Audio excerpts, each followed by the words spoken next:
Texas is full of lost, abandoned, hidden gems. Sometimes they're hiding almost in plain sight, such as just behind a row of seemingly unassuming trees. At least, that's the case with this crumbling yet majestic structure on the Guadalupe River that began its life in the late 1800s as a water mill to provide power for a local cotton gin.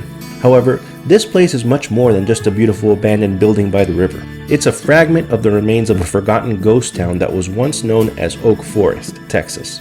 During its heyday well over 100 years ago, Oak Forest was situated along modern Farm Road 90A and County Road 143, adjacent to the Guadalupe River, and due south of the modern Palmetto State Park.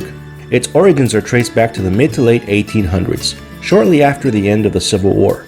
A post office opened at Oak Forest in 1877, and it remained in service until 1925. In 1892, the town's population of 100 had semi-weekly mail delivery and was served by a general store, a wagon maker, a blacksmith, a gin, and a hotel. By 1896, Oak Forest reported 200 residents, including a physician and a music teacher, and a community telephone was located in J.J. Bradbury's general store. There was also an early dam and water mill that supplied power for a cotton gin. The mill was damaged in 1935 during a flood and was subsequently rebuilt and repurposed as a hydroelectric power plant. After several decades of service, it was abandoned at some unspecified point during the 20th century, and this forgotten, overgrown power installation is now labeled as the M.A. Wade Dam on Google Maps. The structure is falling apart, and there are parts of it that could potentially collapse at any moment. However, the river remains as beautiful as ever, and its flowing blue water really complements the majestic ruins of the mill very nicely.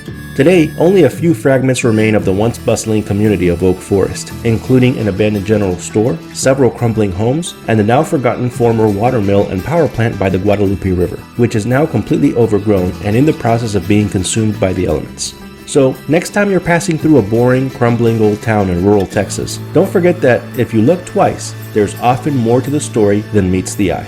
Thank you so much for joining me on this adventure. Please don't forget to like this video and subscribe to Explore RC if you're enjoying my content, as well as clicking on the notification bell to be notified of any future videos that I produce. I'll see you on the next one.